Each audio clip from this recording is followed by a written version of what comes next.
ونستغفره ونؤمن به ونتوكل عليه ونعوذ بالله من شرور أنفسنا ومن سيئات أعمالنا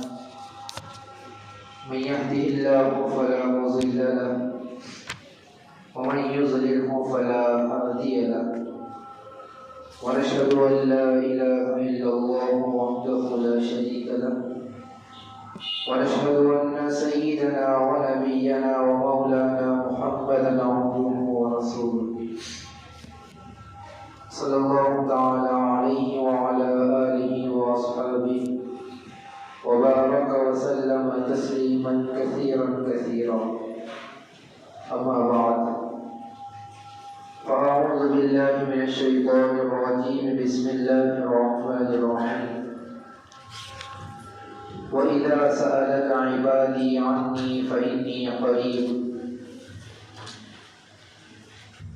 الوضوء مفتاح الصلاة آمنت بالله صدق الله مولانا العظيم وصدق رسوله النبي الكريم ونحن على ذلك لمن الشاهدين والشاكرين والحمد لله رب العالمين.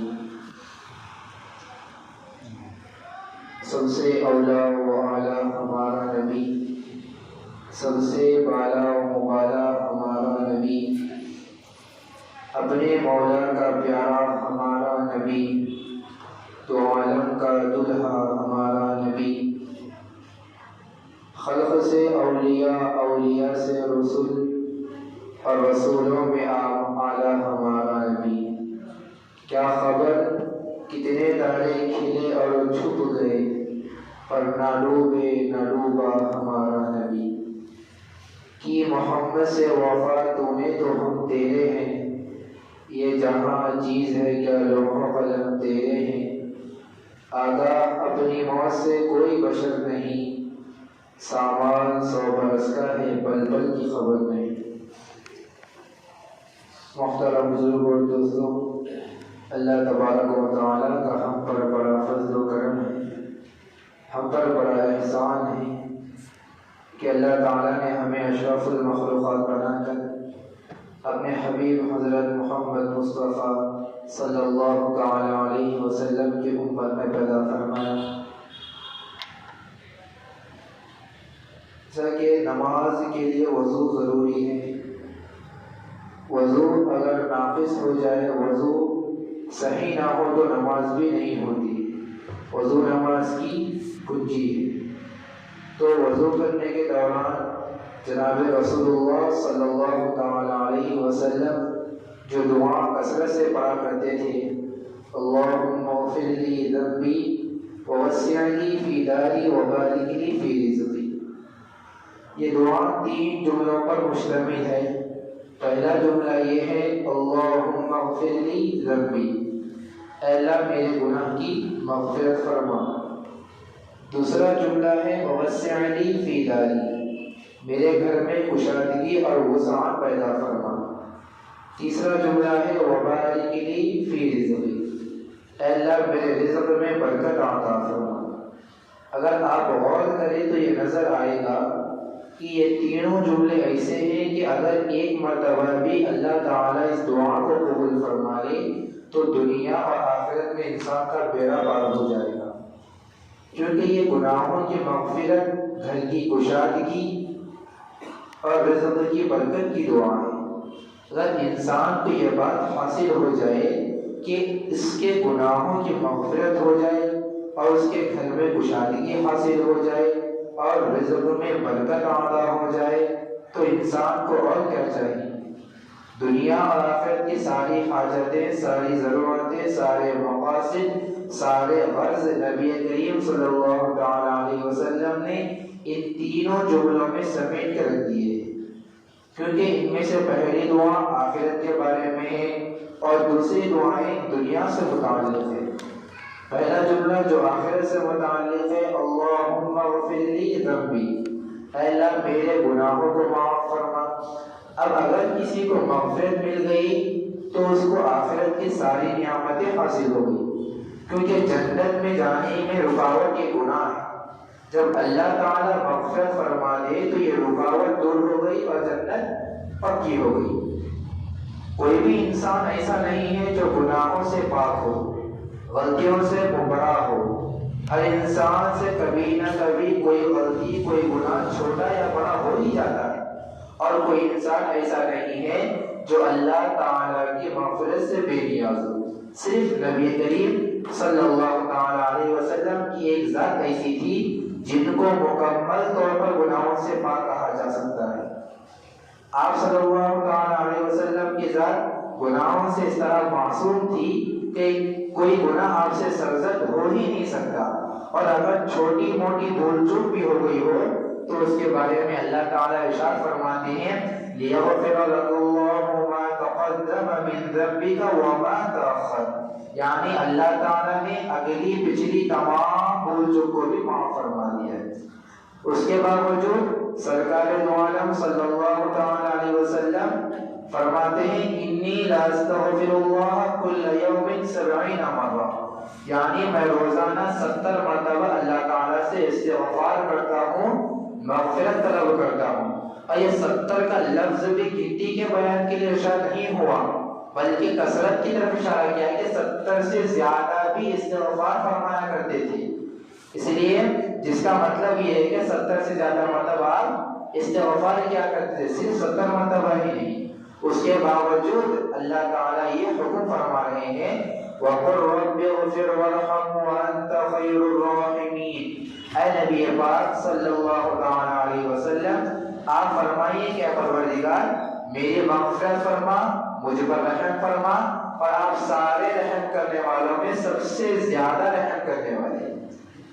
اب سوال یہاں پر یہ پیدا ہوتا ہے کہ جب حضور صلی اللہ تعالیٰ علیہ وسلم خود بھی کثرت سے استغفار فرما رہے ہیں اور اللہ تعالیٰ نے بھی آپ کی مغفرت کا اعلان فرما دیا ہے، اس کے بعد بھی آپ سے یہ کہا جا رہا ہے کہ آپ مجھ سے مغفرت طلب کریں، ایسا کیوں؟ بات دراصل یہ ہے، اصل میں بات یہ ہے کہ انسان زیادہ سے زیادہ یہ کر سکتا ہے کہ جس چیز کو وہ گناہ اور برائی سمجھتا ہے وہ اسی سے پرہیز کر لے گا، لیکن بہت سی چیزیں ایسی ہیں کہ انسان کو اس بات کا خیال بھی نہیں آتا کہ مجھ سے یہ غلط کام ہو رہا ہے، حالانکہ حقیقت میں وہ غلط کام ہے۔ مثلاً ہم نماز پڑھتے ہیں، یہ نماز حقیقت میں تو بڑی عبادت ہے،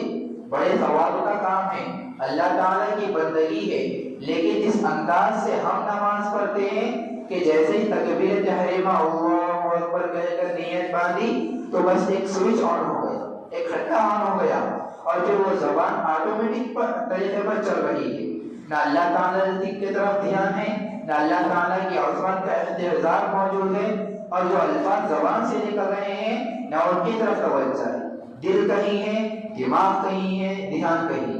اگر نماز کے بعد یہ پوچھا جائے کہ پہلے رکعت میں کون سی سورت پڑھی تھی اور دوسری رکعت میں کون سی سورت پڑھی تھی تو بعض اوقات وہ بھی یاد نہیں آتا،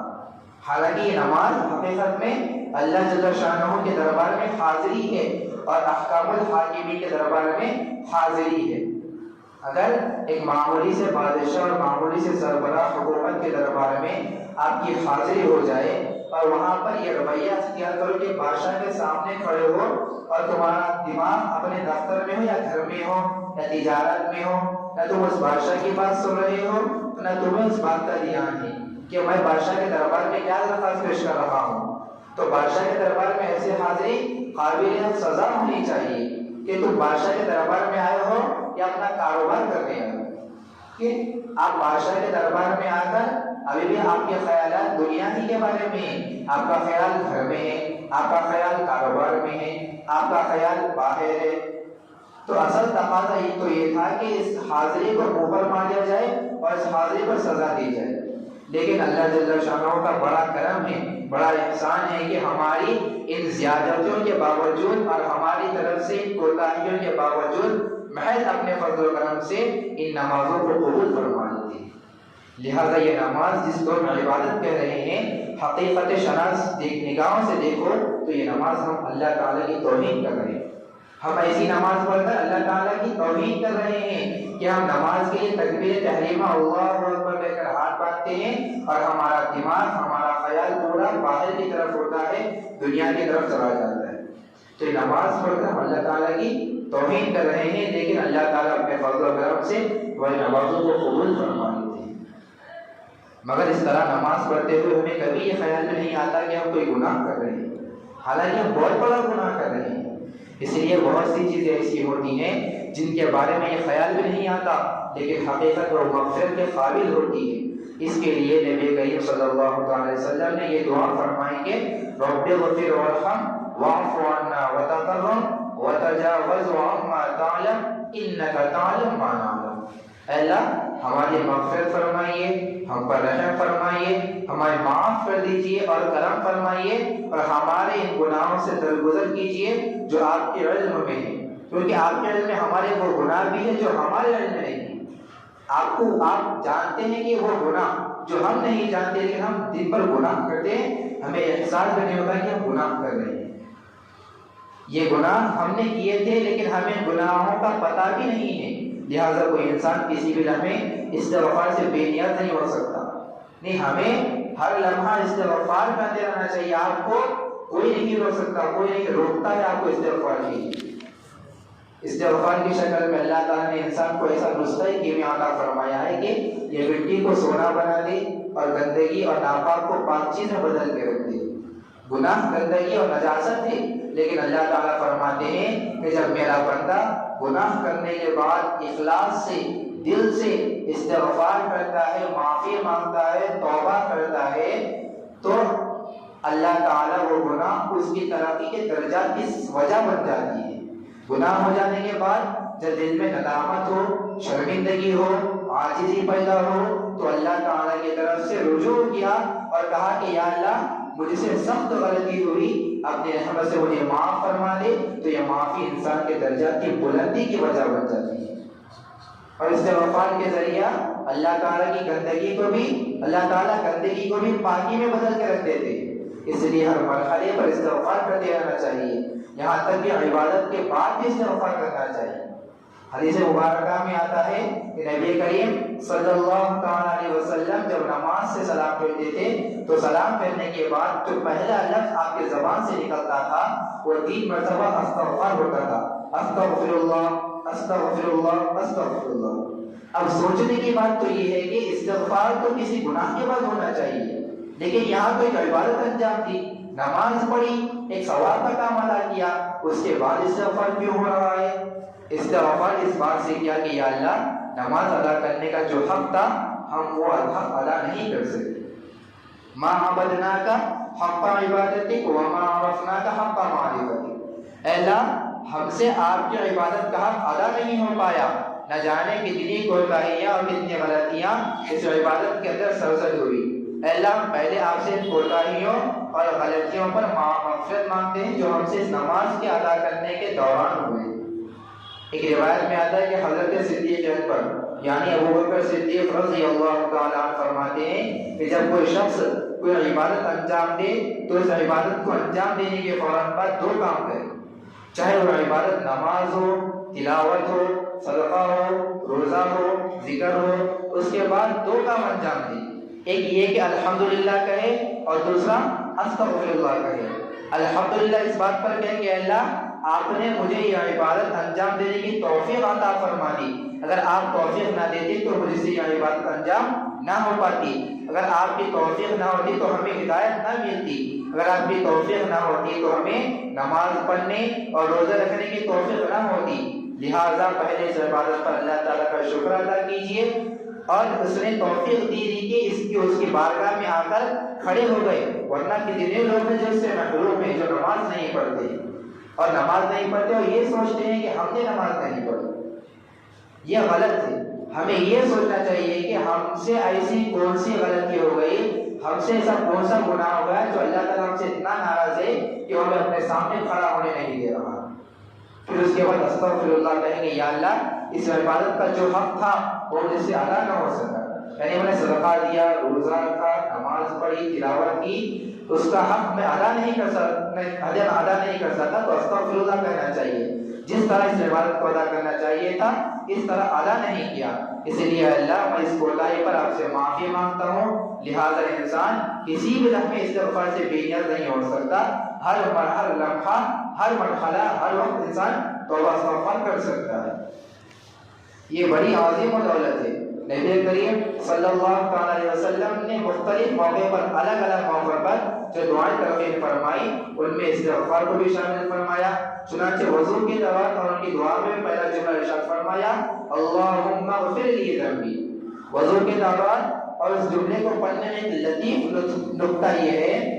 کہ جس وقت انسان وضو کرتا ہے تو اس کے ذریعے وہ اپنے ظاہری اعضاء کے میل کچل کو صاف کرتا ہے۔ اس جملے کے ذریعے حضور اقدس صلی اللہ علیہ وسلم وضو کرنے والے کو متوجہ فرما رہے ہیں اور اپنے باطنی میل کچل کی صفائی کا بھی خیال کرے اور اس کی بھی فکر کرے کہ کہیں ایسا نہ ہو کہ وضو کے ذریعے اس نے اپنے چہرے کو تو دھو کر صاف کر لیا اور وہ چہرہ صاف ستھرا نظر آ رہا ہے لیکن باطن کے اندر گناہوں کی جو گندگی جمی ہوئی ہے تو پھر اس ظاہری صفائی کا بھی کوئی فائدہ نہیں ہو سکتا۔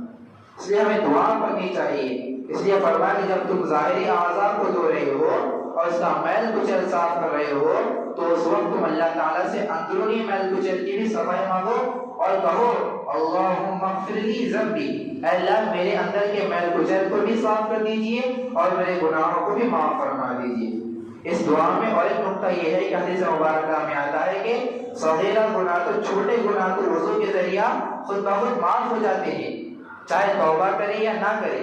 چنانچہ جو صغیرہ گناہ ہاتھوں کے ذریعے کیے ہیں وضو میں ہاتھ دھونے سے وہ گناہ معاف ہو جاتے ہیں، آنکھ سے جو گناہ کیے ہیں وہ چہرہ دھونے سے معاف ہو جاتے ہیں، کان سے جو گناہ کیے ہیں وہ کان کا مسح کرنے سے معاف ہو جاتے ہیں، جو گناہ پاؤں کے ذریعے چل کر کیے ہیں وہ پاؤں دھونے سے معاف ہو جاتے ہیں۔ لہذا صغیرہ گناہ، چھوٹے گناہ اس طرح خود بخود معاف ہو جاتے ہیں، لیکن کبیرہ گناہ یعنی بڑے گناہ خود بخود معاف نہیں ہوتے جب تک توبہ نہ کی جائے۔ اس لیے حضور اقدس صلی اللہ علیہ وسلم یہ ترتیب بتا رہے ہیں کہ صغیرہ گناہ تو اللہ تعالیٰ خود معاف فرما رہے ہیں، البتہ کبیرہ گناہوں کے لیے تم اللہ تعالیٰ سے اس وقت مغفرت مانگو اور کہو اللہم اغفر لی ذنبی، اے اللہ جو میرے بڑے گناہ ہیں ان کی بھی مغفرت فرما۔ اس طرح صغیرہ اور کبیرہ دونوں قسم کے گناہ معاف ہو جائیں گے، کیونکہ اللہ تعالیٰ کا حکم ہے کہ جو بندہ نیک نیتی سے اللہ تعالیٰ سے مغفرت مانگتا ہے تو اللہ تعالیٰ اس کی مغفرت فرما ہی دیتے ہیں۔ بہرحال یہ جملہ تو آخرت سے متعلق ہے۔ اس کے بعد دو جملے دنیا سے متعلق ارشاد فرمائے۔ پہلا جملہ یہ ارشاد فرمایا وَوَسِّعْ لِي فِي دَارِي، اے اللہ میرے گھر میں کشادگی عطا فرما۔ اسی وجہ سے علماء کرام نے فرمایا کہ گھر کی کشادگی مطلوب ہے، تنگی مطلوب نہیں۔ اور یہ کشادگی دو قسم کی ہوتی ہے، ایک کشادگی ظاہری ہے کہ گھر لمبا ہو، چوڑا ہو، کمرے بڑے ہو، صحن بڑا ہو، برآمدہ وسیع و عریض ہے کہ ایک کشادگی تو یہ ہے۔ دوسری کشادگی معنوی ہے، وہ یہ کہ جب آدمی گھر کے اندر جائے تو اس کے دل کو سکون نصیب ہو، آرام اور راحت نصیب ہو۔ لیکن اگر گھر تو بہت بڑا ہے، بڑی کوٹھی اور بنگلہ ہے، مگر جب گھر میں داخل ہوتا ہے تو گھر والوں کا طرز عمل اور بیوی بچوں کا طرز عمل ایسا ہوتا ہے جس سے انسان کو ضعف اور تنگی ہوتی ہے اور اس کے گھر میں اس کو آرام اور سکون نہیں ملتا۔ تو اس صورت میں گھر کی ظاہری کشادگی کس کام کی؟ وہ کشادگی بیکار ہے۔ اس لیے حضور اقدس صلی اللہ علیہ وسلم نے جو کشادگی مانگی اس کے اندر دونوں قسم کی کشادگی داخل ہے، یعنی اے اللہ ظاہری کشادگی بھی عطا فرما، باطنی کشادگی بھی عطا فرما، تاکہ جب میں گھر میں جاؤں تو راحت اور سکون نصیب ہو۔ قرآن کریم میں اللہ تعالیٰ نے ارشاد فرمایا وَاللَّهُ جَعَلَ لَكُم مِّن بُيُوتِكُمْ سَكَنًا، یعنی اللہ نے تمہارے گھروں کو تمہارے لیے سکون کی جگہ بنایا ہے۔ لہذا گھر کا سب سے اعلیٰ وصف یہ ہے کہ اس کے اندر جانے کے بعد انسان کو سکون نصیب ہو۔ اگر سکون نصیب نہیں ہو تو پھر وہ گھر چاہے کتنا ہی بڑا ہو، اتنا ہی بڑا بنگلہ ہو، اس کا کچھ فائدہ نہیں۔ اور اگر جھوپڑی ہو اس کے اندر سکون حاصل ہو جائے تو وہ بڑے بڑے محلات سے بچ جائے۔ اس لیے حضور اقدس صلی اللہ علیہ وسلم نے فرمایا کہ اللہ میرے گھر میں کشادگی عطا فرما۔ اور نبی پاک صلی اللہ علیہ وسلم نے یہ دعا نہیں فرمائی کہ میرے گھر کو خوبصورت بنا دیجئے، میرے گھر کو عالیشان بنا دیجئے، بلکہ سرکار دو عالم صلی اللہ علیہ وسلم نے کشادگی کا لفظ استعمال کیا، فرمایا اللہ میرے گھر میں برکت عطا فرمائیے، کہ اگر تنگی ہوگی تو انسان کے لیے تکلیف ہوگی اور کشادگی انسان کے لیے راحت کی وجہ بنے گی۔ انسان کی اصل ضرورت یہ کہ گھر کے اندر کشادگی ہو، اس لیے آپ نے یہ دعا فرمائی وَوَسِّعْ لِي فِي دَارِي۔ ایک حدیث میں حضور اقدس صلی اللہ علیہ وسلم نے فرمایا کہ تین چیزیں انسان کی سعادت میں سے ہے۔ ایک اچھی بیوی، دوسرے کشادگی والا گھر، تیسرے خوشگوار اور آرام دہ سواری۔ اس لیے آپ نے یہ دعا فرمائی کہ اللہ میرے گھر میں کشادگی عطا فرما۔ پھر کشادگی کا لفظ اتنا وسیع ہے کہ اس کے معنی صرف یہ نہیں ہے کہ گھر بڑا ہو، بلکہ اس کے اندر یہ بات بھی داخل ہے کہ گھر والوں کے دل باہم ایک دوسرے کے ساتھ ملے ہوئے ہو۔ اگر گھر تو بڑا ہے لیکن گھر والوں کے دل ملے ہوئے نہیں ہیں تو وہ گھر بڑا ہونے کے باوجود گھر کی راحت اس میں حاصل نہیں ہو سکے گی۔ لہٰذا اس دعا کے اندر یہ بات بھی داخل ہے کہ گھر کے ماحول کے اندر راحت ملے، یہ نہ ہو کہ گھر میں داخل ہو کر انسان ایک عذاب کے اندر مبتلا ہو جائے۔ تیسرا جو ارشاد فرمایا وبارک لی فی رزقی، اے اللہ میرے رزق میں برکت عطا فرما۔ اس جملے میں بھی غور کرنے کی بات یہ ہے کہ نبی کریم صلی اللہ علیہ وسلم نے یہ دعا نہیں فرمائی کہ اللہ مجھے بہت زیادہ رزق عطا فرما، میرے مال میں اضافہ فرما، بلکہ یہ دعا فرمائی کہ میرے رزق میں برکت عطا فرما، میرے مال میں اضافہ فرما، بلکہ یہ دعا فرمائی کہ میرے رزق میں برکت عطا فرما۔ اس کے ذریعے حضور اقدس صلی اللہ علیہ وسلم نے یہ سبق دے دیا کہ مال و دولت ہو یا دنیا کے اور ساز و سامان ہو، چاہے کھانے پینے کا سامان ہو یا پہننے اوڑھنے کا سامان ہو یا گھر کے اندر برتنے کا سامان ہو، یہ سب رزق کے اندر داخل ہے۔ بہرحال یہ جتنے بھی سامان ہیں محض ان کی گنتی بڑھ جانے سے کچھ نہیں ہوتا یا بینک بیلنس بڑھ جانے سے کچھ نہیں ہوتا جب تک اللہ تعالی کی طرف سے اس مال میں برکت نہ ہو۔ اگر اللہ تعالیٰ برکت عطا فرما دے تو مزدور کی تھوڑی سی تنخواہ میں بھی برکت عطا فرما دیتے ہیں، جس سے اس کو سکون اور چین نصیب ہو جاتا ہے۔ اگر اللہ تعالیٰ برکت اٹھا لے تو وہ کروڑ پتی ہو یا ارب پتی ہو، انسان کے لیے اس کا مال راحت کی وجہ نہیں بنے گی، سکون کی وجہ نہیں بنے گی، بلکہ الٹا عذاب بن جائے گی۔ اس لیے فرمایا اللہ تعالیٰ سے مانگنے کی چیز گنتے کا اضافہ نہیں ہے بلکہ مانگنے کی چیز برکت ہے۔ گنتے کے بارے میں تو اللہ تعالیٰ نے کافر کا ذکر کرتے ہوئے فرمایا وَيْلٌ لِكُلِّ هُمَزَةٍ لُمَزَةٍ الَّذِي جَمَعَ مَالًا وَعَدَّدَهُ، افسوس ہے اس کافر کے لیے جو دوسروں پر تانے مارتے پھرتا ہے اور دوسروں کی آج جوئی کرتا پھرتا ہے اور مال جمع کر کے پھر ہر وقت گنتا رہتا ہے، کیونکہ اس کو گنتی کرنے میں مزہ آتا ہے کہ اب اتنے ہو گئے، اب اتنے ہو گئے۔ قرآن کریم نے اس کو مذمت کے پیرائے میں بیان فرمایا کہ گنتی بڑھ جانے میں دھوکہ ہی دھوکہ ہے۔ دیکھنے کی چیز یہ کہ اس گنتی کے بڑھ جانے میں نتیجے میں کہ تجھے کتنا سکون ملا، تجھے راحت اور آرام کتنا نصیب ہوا۔ اگر گنتی لاکھوں اور اربوں تک پہنچ گئی اور جائیدادیں بنا لی لیکن وہ جیل خانے میں پڑا ہے تو وہ ساری دولت راحت کی وجہ بننے کے بجائے الٹا عذاب بن رہی ہے، اس دولت میں برکت نصیب نہیں ہوئی۔ دوسری طرف ایک معمولی سے مزدور کو دیکھیے جو 8 گھنٹے محنت مزدوری کے بعد تھوڑے سے پیسے ملے، لیکن اللہ تعالیٰ نے ان پیسوں میں برکت عطا فرما دی، اس کے نتیجے میں اس نے بھرپور بھوک کے ساتھ کھانا کھایا، پیٹ بھر کر کھانا کھایا، اطمینان کے ساتھ وہ کھانا ہضم ہوا اور رات کو 8 گھنٹے کی بھرپور نیند لی اور صبح تازہ دم ہو کر پھر بیدار ہو گئے۔ حکیم الامت حضرت مولانا اشرف علی تھانوی رحمۃ اللہ علیہ نے ایک واقعہ بیان فرماتے ہیں کہ ایک لکھنؤ کے ایک بہت بڑے نواب صاحب، بہت بڑے جاگیر اور بہت بڑے نواب صاحب تھے، ان کے محلات اور قلعے تھے، نوکر چاکر حشم و خدم تھی، قسم قسم کی نعمتیں ان کو ملے ہوئی تھی، مگر اس نواب صاحب کے معدے میں ایک ایسی بیماری ہو گئی تھی جس کی وجہ سے ان کے مالک نے یہ کہہ دیا تھا کہ آپ کی غذا ساری عمر ایک ہی ہو سکتی ہے، وہ یہ کہ بکری کا آدھا پیالہ دودھ۔ آپ کی ساری غذا ساری عمر ایک ہی ہو سکتی ہے کہ بکری کا آدھا پیالہ دودھ، اور اس کو مکمل کے کپڑے میں اور اس کو ململ کے کپڑے میں رکھ کر اس کا جوس نکالا جائے، بس وہ آپ کی جو غذا ہے، اس کے علاوہ کوئی بھی چیز آپ نہیں کھا سکتی۔ اب گھر میں قسم قسم کے کھانے پک رہے ہیں، پھل فروٹ موجود ہیں، میوے موجود ہیں، دنیا بھر کی ساری نعمتیں موجود ہیں، لیکن نواب صاحب کو صرف خیمے کا جوس ملتا ہے، بکری کا دودھ ملتا ہے اور کچھ نہیں ملتا۔ ایک دن وہ نواب صاحب دریائے گومتی کے کنارے اپنے محل میں بیٹھے ہوئے تھے اور دریا کا نظارہ کر رہے تھے۔ انہوں نے دیکھا کہ دریا کے کنارے پر پھٹے پرانے کپڑے پہنے ایک مزدور آیا، دوپہر کا وقت تھا، وہ دریا کے کنارے درخت کے سائے میں بیٹھ گیا اور پھر اس نے اپنی کھٹری کھولی اور اس میں سے جواری کی 2 موٹی موٹی روٹیاں نکالی اور پیاز نکالی اور اس نے 2 روٹیوں کو پیاز کے ساتھ خوب شوق اور رغبت کے ساتھ کھایا، پھر دریا سے پانی پیا، پھر اسی درخت کے نیچے سو گیا اور خراٹے دینا شروع کر دیا۔ نواب صاحب اوپر سے یہ سارا منظر دیکھ رہے تھے۔ نواب صاحب نے کہا کہ میں اس پر راضی ہوں کہ یہ ساری دولت یہ کوٹی، یہ بنگلے وغیرہ یہ سب اللہ تعالیٰ مجھ سے لے لے، مجھ سے چھین لے، اور آرام اور سکون کی جو نیند اس مزدور کو حاصل ہے وہ مجھے بھی عطا فرمائے۔ اگر غور کیا جائے تو یہ نظر آئے گا کہ آج کا مسئلہ یہ ہے کہ آج ہمارے پاس سب کچھ ہے لیکن برکت نہیں۔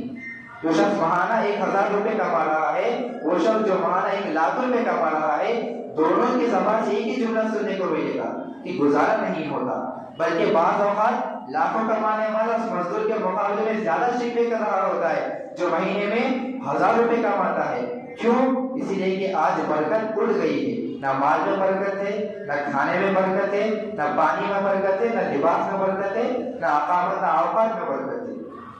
تو میرے محترم بزرگ دوستوں، میں اللہ تعالیٰ سے مانگنے کی چیز یہ ہے کہ اللہ تعالیٰ سے برکت مانگے اور وضو کے دوران دعا پڑھے، اللہم اغفر لی ذنبی ووسع لی فی داری وبارک لی فی رزقی۔ وضو کے دوران حضور اقدس صلی اللہ علیہ وسلم سے جو دوسرا ذکر ثابت ہے وہ یہ ہے، اشہد ان لا الہ الا اللہ واشہد ان محمدا عبدہ ورسولہ۔ بعض روایتوں میں آتا ہے کہ حضور اقدس صلی اللہ علیہ وسلم وضو کے دوران یہ ذکر فرمایا کرتے تھے، اور بعض روایتوں میں آتا ہے کہ وضو کے بعد آسمان کی طرف نظر اٹھا کر یہ ذکر فرمایا کرتے تھے۔ وضو ختم ہونے کے بعد حضور اکرم صلی اللہ علیہ وسلم یہ دعا پڑھتے تھے، اللہم اجعلنی من التوابین واجعلنی من المتطہرین۔ اے اللہ مجھے توبہ کرنے والوں میں سے بنا دیجئے اور پاکی حاصل کرنے